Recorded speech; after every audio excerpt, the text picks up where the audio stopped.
Pola berdasarkan garis keturunan versi kepercayaan tradisional dalam cerita-cerita lisan Sunda. Ada keyakinan bahwa sifat batin seseorang kadang mewarisi karakter leluhurnya, bukan berarti pasti benar.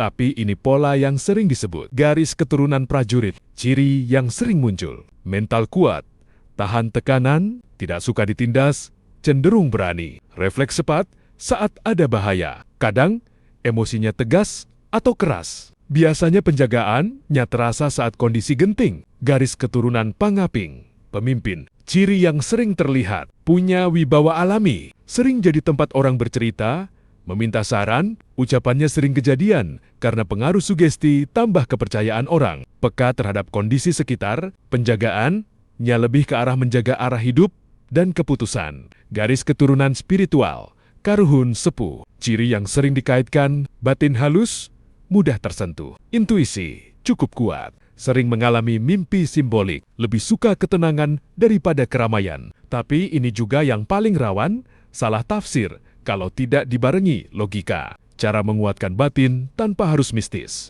Ini yang sebenarnya paling penting. Dalam falsafah Sunda, kekuatan itu dibangun dari laku hidup, bukan kekuatan gaib. Ngajaga ucapan, menjaga kata-kata. Ucapan itu membentuk realitas sosial. Orang yang ucapannya terjaga, biasanya hidupnya lebih terarah. Ngajaga pikiran jernih dan sadar. Latih diri untuk tidak reaktif. Semakin tenang pikiran, semakin tajam intuisi tanpa harus mistis. Disiplin dalam hal kecil, bangun tepat waktu, menepati janji, konsisten. Ini terlihat sederhana, tapi membentuk kekuatan dalam hormat pada orang tua dan asal-usul. Bukan soal ritual, tapi sikap. Ini yang dianggap nyambung dengan leluhur secara makna, dekat dengan alam. Dalam budaya Sunda, alam adalah guru. Jalan kaki, duduk tenang, atau sekadar mengamati, itu melatih rasa. Realita yang perlu dipahami, perlu jujur juga. Banyak hal yang dianggap dijaga leluhur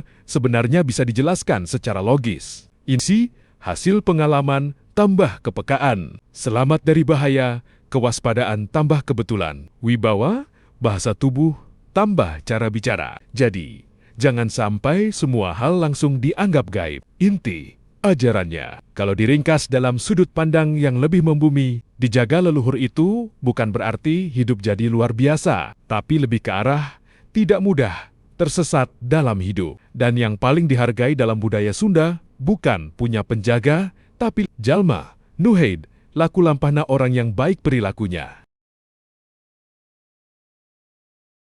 Tanda penjagaan mulai melemah dalam kepercayaan tradisional. Dalam pandangan budaya Sunda lama, penjagaan bukan sesuatu yang otomatis selamanya kuat. Ada keyakinan bahwa hubungan batin dengan karuhun bisa terasa menjauh ketika seseorang mulai kehilangan arah hidupnya. Beberapa tanda yang sering disebut hati terasa kosong terus-menerus. Bukan sedih biasa, tapi seperti kehilangan pegangan batin. Intuisi mulai tumpul. Yang dulu sering tepat, sekarang malah sering salah langkah karena terlalu mengikuti emosi. Mudah terpancing amarah dan kesombongan. Dalam petuah Sunda, sifat paling cepat memutus kejernihan batin adalah angkuh dan merasa paling benar. Sering mengabaikan suara hati, sudah merasa ada yang tidak baik, tapi tetap dipaksakan karena ego atau ambisi. Menjauh dari nilai keluarga dan adab, bukan soal ritual, tapi sikap hidup ucapan kasar, tidak hormat,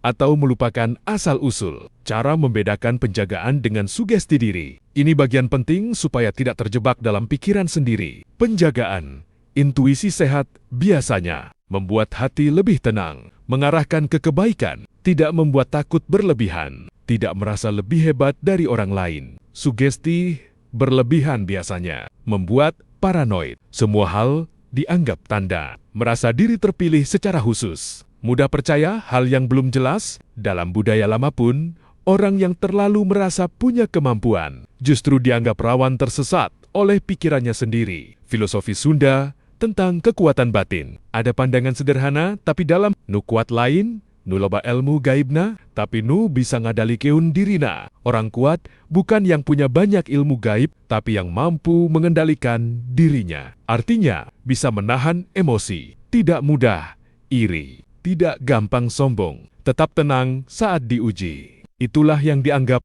kekuatan sejati. Bentuk menghormati leluhur yang paling utama, bukan dengan hal mistis berlebihan, tapi dengan menjaga nama baik keluarga, bekerja dengan jujur, membantu sesama, tidak melupakan sejarah dan asal-usul, meneruskan nilai baik kepada anak cucu, karena dalam banyak ajaran Nusantara, leluhur lebih dihormati lewat perilaku, bukan sekadar simbol. Penutup, pada akhirnya, konsep dijaga leluhur lebih dekat dengan kesadaran diri, nilai hidup, dan hubungan manusia dengan akar budayanya. Boleh percaya sebagai bagian dari tradisi, tapi tetap penting berpijak pada logika dan kenyataan hidup sehari-hari. Karena orang yang benar-benar kuat, batinnya biasanya tidak banyak pamer, tidak sibuk mengaku sakti, dan justru hidupnya sederhana, tapi membawa ketenangan bagi orang lain.